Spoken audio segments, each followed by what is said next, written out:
تو وہاں جو نمرود بادشاہ تھا وہ اپنی خدائی کا دعویٰ کرتا تھا، اور حضرت ابراہیم علیہ السلام کا خاندانی بیک گراؤنڈ حکومت سے منسلک تھا، لیکن اس وقت وہ کھڑے ہوئے اور انہوں نے کھڑے ہو کر کے کہا کہ میں جھوٹے خداؤں کی عبادت نہیں کروں گا۔ توجہ ہے آپ کی یا نہیں؟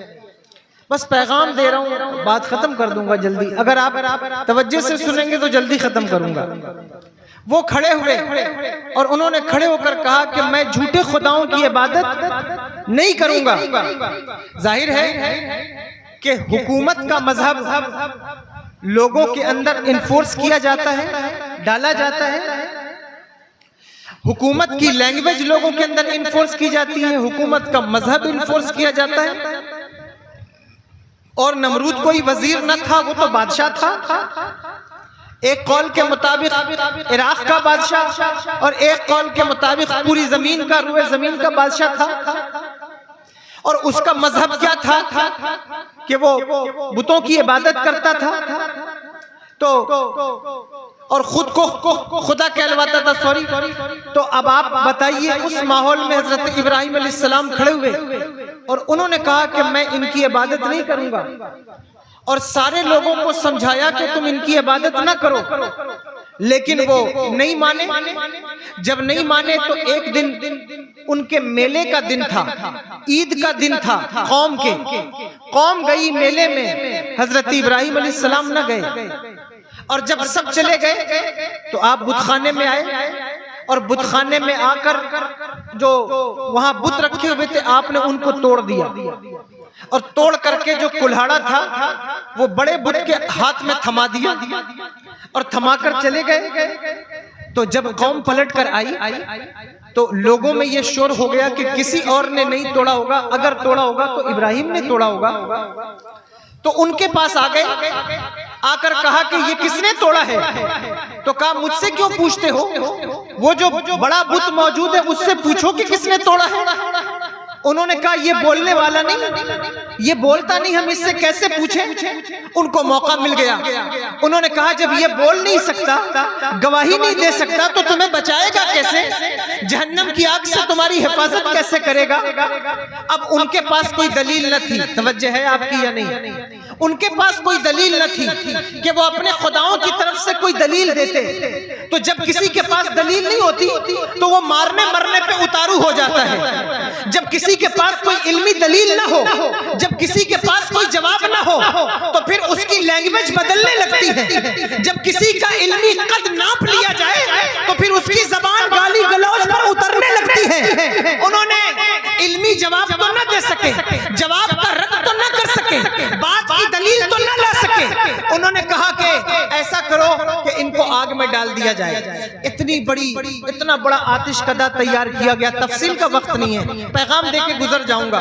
بہت بڑا آتش کدہ تیار کیا گیا، اس میں لکڑیاں ڈالی گئیں، لکڑیاں ڈالی جاتی رہیں۔ کیوں ڈالی جا رہی ہیں؟ کیونکہ آگ جلے گی اور اس میں اللہ کے نبی حضرت ابراہیم علیہ السلام کو ڈالا جائے گا۔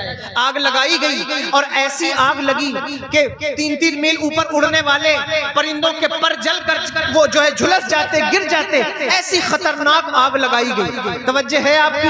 جب آگ آسمان کی جو ہے وہ سے بات کرنے لگی اور اس کی لو بھڑک اٹھی تو حضرت ابراہیم علیہ السلام کو اس میں ڈالنے کا موقع آیا، لیکن اب یہ بات سمجھ میں نہیں آتی تھی کہ ان کو آگ میں ڈالے کون؟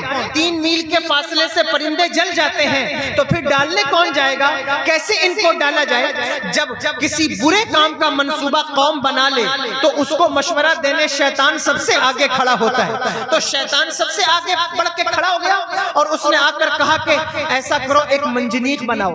منجنیق اس مشین کو کہتے ہیں کہ پچھلے زمانے میں آپ کبھی دلی جائیں یا کبھی آپ لکھنؤ جائیں تو آپ دیکھیں گے کہ پرانے زمانے کی جو پتھر پھینکنے کی مشین ہوتی تھی نا، قلعوں پر پتھر پھینکے جاتے تھے، اس میں پتھر رکھ کر رسی سے اس کو کھینچا جاتا، اور جب زور زیادہ پڑتا اسے چھوڑ دیا جاتا، وہ پتھر قلعے کے اندر جا کر گرتا تھا۔ اس کو کہتے ہیں منجنیق، اور انگلش میں اس کا لفظ دوسرا ہے، لیکن میں آپ کے مبلغ علم پر بات کر رہا ہوں۔ تو اس نے منجنیق بنانے کا مشورہ دیا کہ منجنیق بناؤ اور اس میں حضرت ابراہیم علیہ السلام کو رکھ کر آگ میں پھینک دو۔ توجہ ہے آپ کی یا نہیں؟ لیکن جب ان کو منجنیق میں ڈالا جانے لگا، ساری قوم اکٹھا ہو گئی، سارے لوگ کھڑے ہو گئے، سارا بازار کھڑا ہو گیا، پوری قوم کے لوگ کھڑے ہو گئے۔ کہا گیا کہ ان کا لباس اتار لیا جائے اور ان کو برہنہ کر دیا جائے۔ اللہ کا نبی ہے اور کیسا معزز نبی ہے، کیسا خوبصورت نبی ہے جسے خلیل اللہ کا لقب حاصل ہے۔ پتہ ہے خلیل کس کو کہتے ہیں؟ بہت گہرے دوست کو، بڑے گاڑھے دوست کو خلیل کہا جاتا ہے۔